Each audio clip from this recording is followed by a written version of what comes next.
19 फरवरी 2023 रायपुर से ये घटना निकल कर आती है, जिसमें से एक लड़के का नाम था असलम खान और एक लड़की का नाम था कहकशा बानो। इन दोनों की शादी 19 फरवरी को बड़े ही धूमधाम से हो जाती है रायपुर की एक बहुत ही फेमस गार्डन के अंदर। दोनों शादी से पहले बहुत ज़्यादा खुश थे और शादी से पहले इन लोगों का रिश्ता गर्लफ्रेंड एंड बॉयफ्रेंड का था।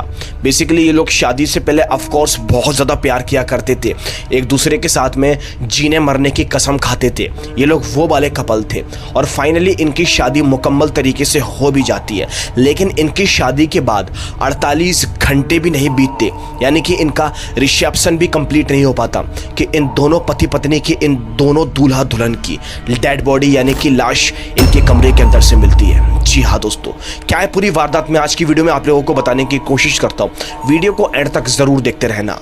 आज की हमारी ये कहानी रायपुर से निकल कर आती है। दोस्तों, रायपुर के अंदर असलम खान नाम का व्यक्ति रहा करता था, जिसकी शादी कहकशा बानो नाम की लड़की से 19 फरवरी 2023 को करवा दी गई थी, जो कि उसी की गर्लफ्रेंड थी। शादी से पहले ये लोग एक दूसरे से बहुत ज़्यादा प्यार किया करते थे और इतना प्यार करते थे कि मैं आप लोगों को लफ्ज़ों में बयां ही नहीं कर सकता। जी हाँ दोस्तों, इन लोगों के रिश्ते के अंदर कुछ तो बात थी। जी हाँ, शादी से पहले एक दूसरे से बहुत ज़्यादा अटैच थे, जीने मरने की कस्में खाते थे। घर वालों को भी कभी कभी ऐसा लगता था कि ये दोनों एक दूसरे के लिए ही बने हुए हैं। इसीलिए घर वालों ने जाकर इनकी लव मैरिज को कबूल किया और बड़ी धूमधाम से इन लोगों की शादी हो गई। जी हाँ, शादी बड़ी धूमधाम से हुई, सारे मेहमान आए और सब लोग बहुत ज़्यादा खुश थे। लेकिन शादी के बाद ये जो कहकशा बानो नाम की लड़की थी, वो जैसी मायके से अपने ससुराल गई तो दोस्तों वहाँ पर कुछ अजीबोगरीब प्रकार की घटना हुई। हुआ क्या था, शादी की पहली रात थी, यानी कि वही 19 फरवरी की रात थी, सुबह होने वाली थी। ये लोग अपने कमरे के अंदर चले गए थे। अब तकरीबन दोस्तों यहाँ पर 20 फरवरी की रात आती है। वलीमा इनका 21 फरवरी को था। 20 फरवरी की रात को ये जो कहकशा बानो नाम की लड़की होती है, ये फौरन ही अपने घर के अंदर, मतलब अपने कमरे के अंदर होती है और अपने पति के आने का इंतज़ार कर रही थी, क्योंकि इसका जो पति था असलम, वो अभी तक इसके कमरे के अंदर नहीं दाखिल हुआ था। ये बड़ी बेसब्री से अपने पति का इंतज़ार कर रही थी और काफ़ी मशक्क़तों के बाद, इंतज़ार करने के बाद फाइनली असलम अपनी पत्नी के कमरे के अंदर एंटर करता है। वो जैसे ही अपनी पत्नी के कमरे के अंदर जाता है तो ये लोग चंद बातें करते हैं। अब कहकशा ये बाद में पूछती है कि आखिर तुम कहाँ गए, कैसे गए। असलम फौरन ही यहाँ पर अपने कमरे के दरवाजे को लगा देता है। बस उसने जैसे ही अपने कमरे के दरवाजे को लगाया, इसके बाद से शायद इन्हें हम कभी भी जिंदा नहीं देख सकते थे।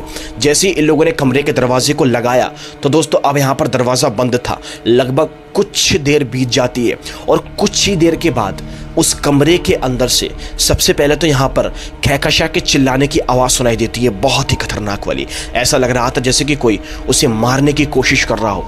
और उसके जस्ट बाद में यहाँ पर असलम के बड़ी ही बुरी तरीके से चीखने चिल्लाने की आवाज़ सुनाई देती है। घर वाले बहुत ज़्यादा शौक हो जाते हैं। जैसे ही वो अपने दोनों बहू और बेटी की आवाज़ सुनते हैं ना, उसके माँ बाप, जितने भी लोग घर में मौजूद थे, वो सारे के सारे लोग फ़ौरन ही दोस्तों यहाँ पर दरवाजे पर आते हैं, दरवाजे को बजाने की कोशिश करते हैं और काफ़ी देर तक दरवाजे को बजाते रहते हैं, लेकिन अंदर से दरवाज़ा नहीं खुलता। कुछ देर के बाद घर वाले यहाँ पर बहुत मशक्क़त के साथ में उस दरवाजे को खोलने की कोशिश करते हैं और घर वालों ने जैसे ही उस दरवाजे को खोला तो उनके पैरे तलों ज़मीन खिसक जाती है, क्योंकि घर वाले अपनी आंखों से देखते हैं कि असलम और उसकी पत्नी कहकशा की लाश बेड के ऊपर पड़ी हुई थी। जी हाँ दोस्तों, आप लोगों ने बिल्कुल सही सुना। घर वालों को कुछ भी समझ में नहीं आता। बेड पर खून से सनी हुई दोनों की लाश थी।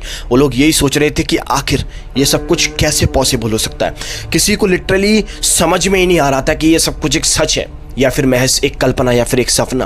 किसी को कुछ समझ में नहीं आ रहा था, क्योंकि खुशहाल तरीके से दोनों की शादी हो रही है और जिसके बाद पहली ही यानी कि दूसरी रात को उनकी यहाँ पर डेड बॉडी इस तरीके से कमरे के अंदर मिल रही है। घर वाले बहुत शौक हो जाते हैं। फ़ौरन दोस्तों पुलिस में जाके इन्फॉर्म कर देते हैं। उन दोनों की ही डेड बॉडी को पोस्टमार्टम के लिए डाल दिया जाता है, मतलब कि पोस्टमार्टम उनका किया जाता है। जैसी पोस्टमार्टम रिपोर्ट आती है तो यहाँ पर एक बहुत शॉक कर देने वाली बात पता चलती है। पोस्टमार्टम रिपोर्ट में पता चलता है कि दोनों की हत्या चाकू मारने से हुई है और चाकू एक दो बार नहीं बल्कि 70 से भी ज़्यादा बार दोनों के शरीर के अंदर मारा गया है और खासकर कहकशा के शरीर के अंदर चाकू ज़्यादा मारा गया था। घर वाले बहुत शौक हो जाते हैं। अब क्योंकि उनके कमरे से यहाँ पर चाकू भी जब्त किया गया था, मतलब कि चाकू भी मिला था, तो सब लोगों को ये तो यकीन हो रहा था कि इनकी हत्या चाकू मारने से हुई है, लेकिन किसी को भी ये समझ में नहीं आ रहा था दोस्तों कि आखिर इनकी हत्या कैसे हुई। क्या कोई और इनको आकर मार गया या फिर इन दोनों ने खुद ही अपने आप की हत्या कर ली। अपने आप हत्या क्यों ही करेंगे, आप लोग खुद सोच कर देखो। अगर हत्या करना ही होती तो फिर दोनों शादी क्यों करते। जी हाँ दोस्तों, ये एक बहुत ही मिस्टीरियस डेथ है दोस्तों। आज की वीडियो में मैं आप लोगों को मिस्टीरियस डेथ की कहानी सुना रहा हूँ। इस डेथ के बारे में पता चल ही नहीं पाता, कैसे भी पता नहीं चल पाता कि आखिर दोनों की मौत कैसे हुई। हालांकि पुलिस यहाँ पर छानबीन में लगी हुई थी और छानबीन करते वक्त पुलिस ने यहाँ पर असलम के मोबाइल फ़ोन की छानबीन करी। मरने से पहले पुलिस ने देखा कि असलम ने लगभग 11 मरतबा किसी को 11 बार किसी को कॉल किया था। और जब पुलिस ने उस नंबर की डिटेल निकाली तो दोस्तों पता चला कि वो जो लड़का था जिसका नाम अली था, वो दरअसल कोई और नहीं बल्कि इन्हीं की रिसेप्शन करवाने वाला व्यक्ति था, जो खाना वगैरह बनवाने में इन्वॉल्व था, ऐसा सब कुछ था। तो उस व्यक्ति को असलम ने 12 बार कॉल किया था। हालांकि अब पुलिस ये जानना चाहती थी कि आखिर इसने कॉल पे क्या बात की, इसलिए पुलिस ने फौरन ही उस नंबर की छानबीन करी और उस अली नाम के व्यक्ति तक पहुंचना चाहा। जैसे ये लोग उस व्यक्ति तक पहुंचे तो उस व्यक्ति ने सारी सच्चाई बताई कि उस रात यानी कि रिसेप्शन से एक दिन पहले असलम ने उससे काफ़ी बार कॉल करके ये बातें की थी कि खाने को कम कर दो, खाने को मत करो, यानी कि रिसेप्शन कैंसिल कर दो। वो बहुत घबराया हुआ था और इस तरीके की बातें इस व्यक्ति से कर रहा था जो सारी चीज़ें करने में शामिल था। वो व्यक्ति यहाँ पर सारी बातें बताता है कि शादी के दिन और शादी से 1-2 दिन पहले असलम पूरी तरीके से खुश था, लेकिन शादी के एक दिन के बाद ही पता नहीं उसको न जाने ऐसा कौन सा सदमा लग चुका था कि अब उसने यहाँ पर ऐसी बैकी सी बातें करना शुरू कर दी थी। उसने इस अली नाम के व्यक्ति को लगभग 11 बार कॉल किया था और उससे बहकी से बातें कर रहा था। इसीलिए इसके पास भी कोई जवाब नहीं है कि आखिर वो कैसे गायब हो गया, कैसे उसका मर्डर हो गया, कैसे उसकी हत्या हो गई।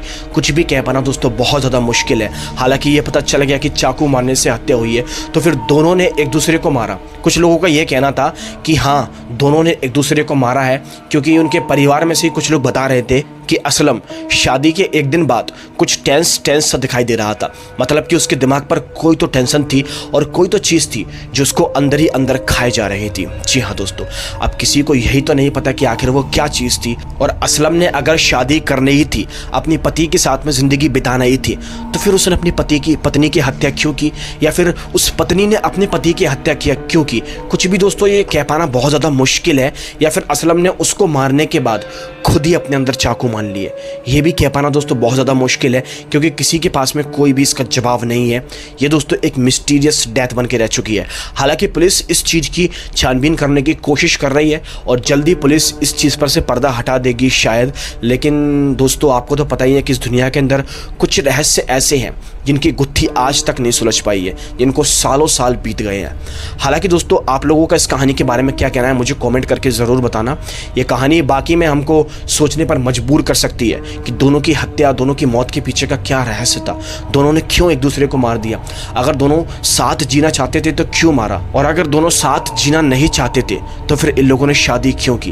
पहले भी तो एक दूसरे को मार सकते थे ना, शादी के बाद ही ऐसा क्यों हुआ। क्या उनके कमरे के अंदर आकर किसी और ने उनका मर्डर कर दिया। इस बात का जवाब दोस्तों बिल्कुल भी नहीं है। हालांकि जैसे इस बात का जवाब आएगा तो मैं आप लोगों को ज़रूर अपडेट करके बताऊंगा। तो आप लोगों को इस कहानी के बारे में क्या सोचना है मुझे कमेंट करके ज़रूर बताना। हम मिलेंगे आपसे एक और दिल दहला देने वाली कहानी के साथ। तब तक के लिए आप लोग अपना बहुत ध्यान रखें दोस्तों, सुरक्षित रहें। Bye bye.